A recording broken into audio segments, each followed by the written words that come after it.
அவுதுபில்லாஹி மினஷ் ஷைத்தானிர் ரஜீம். பிஸ்மில்லாஹிர் ரஹ்மானிர் ரஹீம். அன்பார்ந்த நேயர்களே, பலஸ்தீன் மீட்பு போர் 284வது நாளை அடைந்திருக்கிறது. அதில்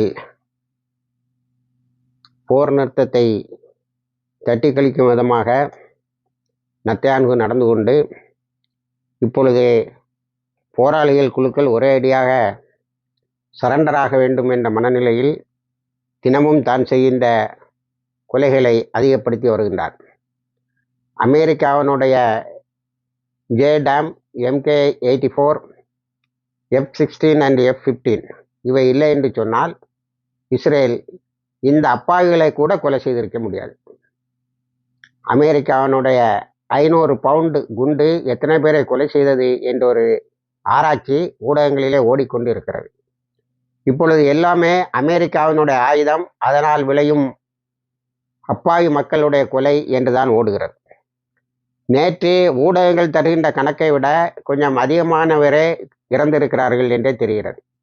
இவர்கள் 60 பேரை சொல்லுகிறார்கள், ஆனால் 100க்கும் அதிகமானோர் இறந்தும் காயம்பட்டும் இருக்கிறார்கள். உருவாவினுடைய யுனைடெட் நேஷன்ஸ் ஆர்கனைசேஷன் நடத்தி கொண்டிருந்த பள்ளிக்கூடத்திலே குண்டு போட்டிருக்கிறார்கள். United Nations Relief and Works Agency நடத்தி கொண்டிருந்த அந்த நிவாரணப் பள்ளிகளினுடைய தலைமையகத்தை நேற்றும் தாக்கி அதை தரைமட்டமாக்கி இருக்கிறார்கள். இப்படி கண்ணில் கண்டதையெல்லாம் அழிப்பது மட்டும்தான் தங்களுடைய வேலை, போராளிகளோடு போரிடுவதல்ல என்று அறிக்கை விடுகிறார்கள். என்று அறிக்கை விடவில்லை என்று செய்து கொண்டு இருக்கிறார்கள். அவர்களிடத்திலே தரையிலே போராடுவதற்கு, போராளிகளை கண்டுபிடிப்பதற்கு எதுவுமே இல்லை. ஆளும் இல்லை, ஆயுதமும் இல்லை என்று ஒப்பாரி வைக்கிறார்கள். ஆனால் இவர்கள் ஆளும் இருக்கிறது, ஆயுதமும் இருக்கிறது என்று தாக்குதலை நடத்தி இருக்கிறார்கள். அல் ஜசீரா தருகின்ற தகவலின் அடிப்படையில் நேற்று காசா பகுதியில் அவர்கள் அமர்ந்திருந்த ஒரு வீட்டை தாக்கியிருக்கிறார்கள். அதில் ஏராளமானவர், வீடு ஃபுல்லாகவே இடிஞ்சு போச்சு, ஏராளமானவர்கள் காயம்பட்டு இருக்கிறார்கள், இறந்திருக்கிறார்கள். அதே போல் டனல்ஸு என்று இவர்கள் போன இடத்திலிருந்து திடீரென்று பூமிக்கு கீழே இருந்து சில போராளிகள் வந்து ஒரு தாக்குதலை நடத்தி இருக்கிறார்கள்.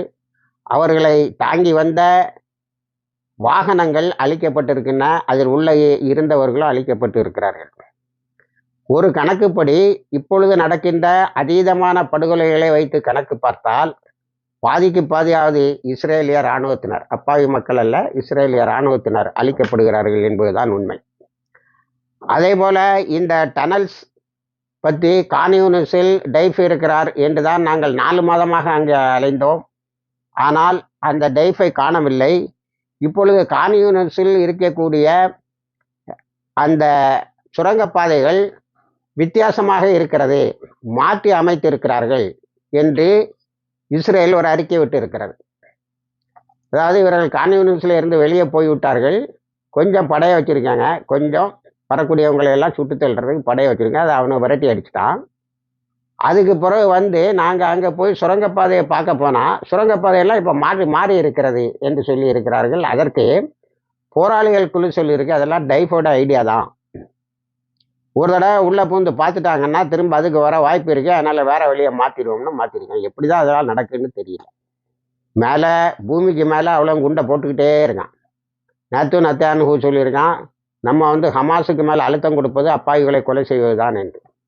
எனக்கு இதுக்கெல்லாம் மேலே இந்த இஸ்லாமோபியாவினுடைய வளர்ச்சி காலத்தில் இவர்கள் முஸ்லீம்களை எவ்வளவு அதிகமாக கொலை செய்கிறோமோ அவ்வளவு நல்லது என்று நினைப்பவர்கள். நான் ஏற்கனவே உங்களிடத்தில் யூத் பல்ஜ் என்றொரு இதை பற்றி சொல்லி இருக்கிறேன்.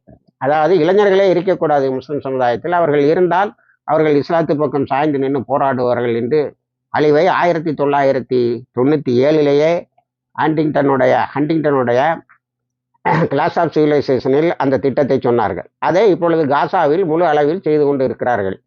ஆனால் போராளிகளிடம் இவர்களால் எதுவுமே செய்ய முடியவில்லை என்பதுதான் உண்மை. நேற்றும் ஒரு 60 பேருக்கு மேல் ரஃபாவில் மட்டும் அழிந்திருக்கிறார்கள்.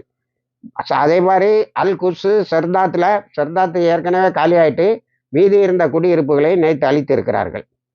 இவர்களால் முடிந்ததெல்லாம் இந்த ஸ்கூல்ல பாடம் படிச்சுட்டு இருக்கக்கூடிய குழந்தைகள் ஐக்கிய நாடுகள் சபையினுடைய செல்டெஸ்ன்னு சொல்லக்கூடிய பாதுகாப்பு இடங்கள் அல்லது பதுங்கும் இடங்கள் சொல்லக்கூடியதிலையும் குண்டு போட்டிருக்காங்க. இப்போ காசாவில் எந்த பகுதியுமே பாதுகாப்பானது அல்ல.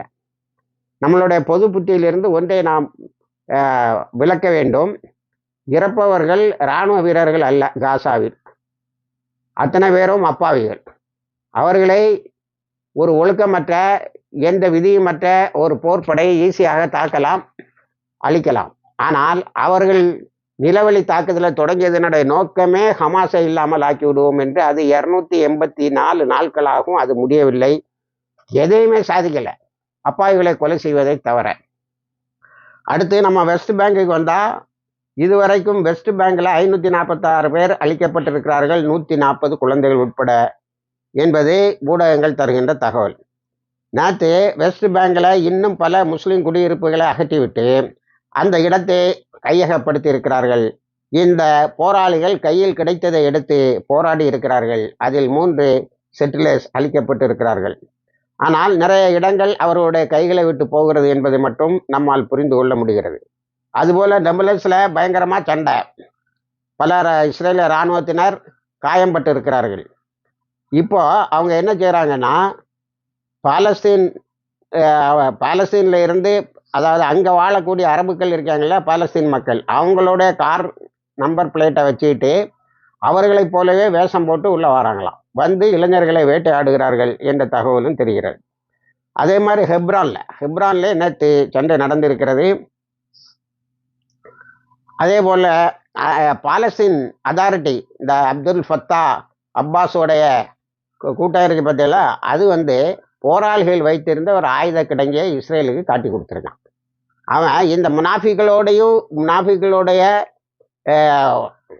பிரசன்ஸோடையும் முனாஃபிகள் நிறைந்திருக்கக்கூடிய இடத்தில்தான் அவர்கள் தங்களால் முடிந்த சண்டையை போட்டு கொண்டு இருக்கிறார்கள் என்பது அதில் குறிப்பிடத்தக்கது. அடுத்தது ஹிஸ்புல்லாக்கு நம்ம வந்தால், ஹிஸ்புல்லா நேற்று ஹெரத்ஸ்மோவை நோக்கி 50 ராக்கெட்டுகளை வீசியிருக்கிறார்கள். அதற்கு இஸ்ரேல் தாக்கி ஒரு 3 குழந்தைகள் இறந்ததுதான் காரணம். அதற்கு பழிவாங்கும் முகமாக நாங்கள் அதை செய்தோம் என்று அறிக்கை விட்டிருக்கிறார்கள். அங்கே ஹெரத்ஸ்மோகா இவ்வளோ நாளும் தாக்குதல் நடக்க அங்கே எல்லாமே எரிஞ்சு நாசமாக போச்சு. அங்கே தான் இந்த அப்பர் கலீலெல்லாம் 1,00,000 இராணுவ வீரர்களை வைத்து கொஞ்சம் கொஞ்சமாக அழித்து கொண்டு இருக்கிறார்கள் என்பதை நாம் நேற்று சொன்னோம். அதே போல் புது இடங்களை தாக்கி இருக்கிறார்கள். காபுல் ஹோசின், கர்த்தூம் என்ற இடம், அர்த்தாத் என்ற இடம், போரியோ என்ற இடம், இதையெல்லாம் புதிதாக, அதாவது இதுவரைக்கும் 70 கிலோமீட்டர் 90 கிலோமீட்டர் போயிட்டு இருந்தாங்க, இப்போ 100 கிலோமீட்டர் வரைக்கும் தாக்குகிறார்கள். இதே தாக்குதலை ஹமாஸும் நடத்த முடியும் என்று இஸ்ரேலிய இராணுவம் அறிக்கை விட்டிருக்கிறது. ஏன்னால் டெல் அவீவ், ஜெருசலம் வரைக்கும் அவங்களுடைய ராக்கெட்டுகள் வரும்னு. இப்போ இவன் செய்கிற கொலைக்கு அப்பா இவளை கொலை செய்யணும்னு நம்மளும் நினைச்சா நடக்கத்தான் செய்யும். ஆனால் இவர்கள் இராணுவத்தினர் தங்கக்கூடிய இடம், இதைத்தான் அந்த விளிமியங்களை மாறாமல் செய்து கொண்டு இருக்கிறார்கள். அடுத்து ஜபல் அல் ஜம்ரா என்ற இடத்தில் 20 மிசில்கள் கொண்டு தாக்கி இருக்கிறார்கள். அதில் 2 இஸ்ரேலிய இராணுவத்தினர் அழிக்கப்பட்டிருக்கிறார்கள். அதுக்கு பிறகு இஸ்ரேலுக்கு வந்திருக்கக்கூடிய மிகப்பெரிய ஒரு நஷ்டம் என்னவென்று சொன்னால், இஸ்ரேலுடைய கேஸ் ரிக்குன்னு சொல்லக்கூடிய இந்த இயற்கை வாயு சொல்லக்கூடிய அந்த இடங்களில் இருந்த பைப்புகளை நேற்று அடிச்சிருக்காங்க. அதில் இஸ்ரேலுடைய மிகப்பெரிய எலக்ட்ரிசிட்டி கம்பெனி நோகோ, பல எலக்ட்ரிசிட்டி கம்பெனி இருக்கு, அதில் ஒன்று நோகோ என்ன சொல்லியிருக்கிறது என்று சொன்னால், இனி இந்த பைப்புகள் உடைஞ்ச நேரத்தில் கேஸ் லீக் ஆகிட்டு இருக்கு, எந்த சின்ன ஒரு பொறி பட்டாலும் இஸ்ரேல் எரிந்து விடும், ஆபத்து இருக்கிறது. அடுத்தால இந்த கேஸ் பைப்லைன்லாம் எந்த அளவுக்கு அழிக்கப்பட்டு இருக்கிறது என்று சொன்னால், நான் அந்த மெடிட்டரேனியன் சீக்குள்ளால் போட்டிருந்த பைப்புகளும் அழிக்கப்பட்டு இருக்கிறது. இதில் பெரிய ஆபத்து ஒன்று இருக்கிறது. நமக்கு ஒரு ஆபத்தான சூழ்நிலையில் எலக்ட்ரிசிட்டி சொல்லக்கூடிய மின்சாரத்தை தயாரிப்பதற்கு கேஸை பயன்படுத்த முடியாது என்ற நிலையை உருவாக்கி விட்டார்கள். நான் ஏற்கனவே உங்கள்கிட்ட சொன்னேன், அங்கே இருக்கக்கூடிய பவர் கம்பெனி எல்லாம், அதாவது எரிபொருள் விற்பனை செய்கின்ற கம்பெனி எல்லாம் நீங்கள் எல்லாம் ஜெனரேட்டர் வாங்காதீங்க, ஜெனரேட்டரை வாங்கிட்டு எங்கள்கிட்ட பெட்ரோலுக்கு வந்தால், எரிபொருளுக்கு வந்தால் எங்களிடம் இல்லை என்று இதை நேற்றும் அவர் சொல்லியிருக்கிறார். கேஸு கூட இனிமேல் நமக்கு கிடைக்காது, கேஸ் பைப்லைன் எல்லாம் வரிசையாக கணக்கு பார்த்து அடிக்கிறார்கள் என்று.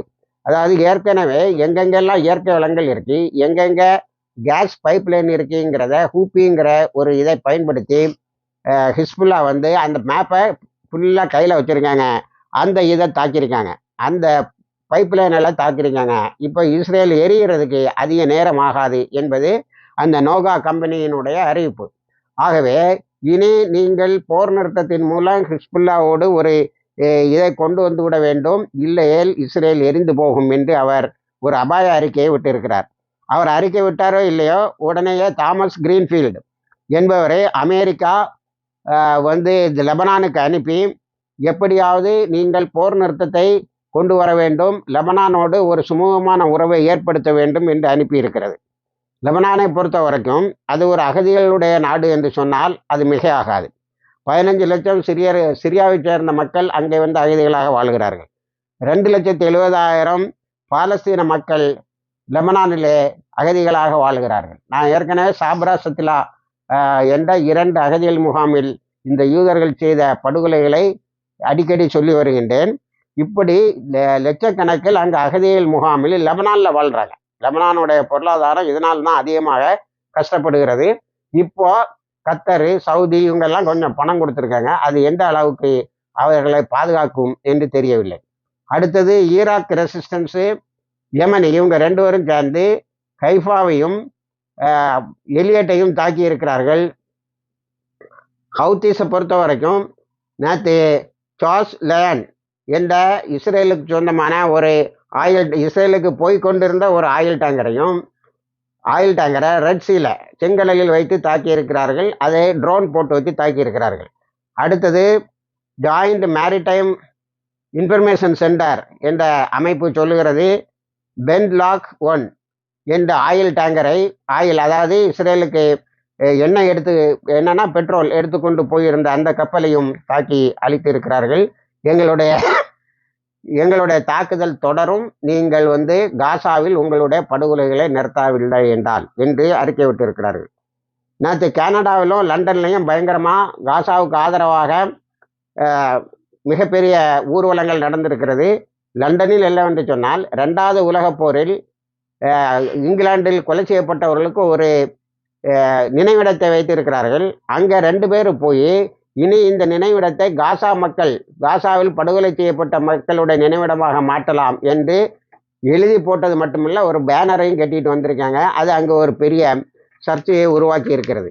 இப்படி இந்த யுத்தம் 4 திசைகளிலும் பறக்கிறது. அதிகமான பாலஸ்தீன மக்கள் தங்களுடைய உயிரை தர வேண்டிய நிலையிலும் அந்த போராளிகளோடு மிகவும் ஐக்கியமாகவே இருக்கிறார்கள். ஏனென்று சொன்னால் அவர்கள் 75 ஆண்டுகளாக இது போன்ற மரணங்களை, அவர் போராடினாங்களோ இல்லையோ, இது போன்ற மரணங்களை சந்தித்து கொண்டிருக்கிறார்கள். முனாஃபிகளும் அவங்களுடைய வேலைகளை செய்து கொண்டு இருக்கிறார்கள் என்பதை நாம் அறிகிறோம். இணைந்திருங்கள், எல்லா தகவல்களையும் உங்களுக்கு கொண்டு வந்து சேர்க்கிறோம். வாகிர் தவான் அல்ஹம்துலில்லாஹ்.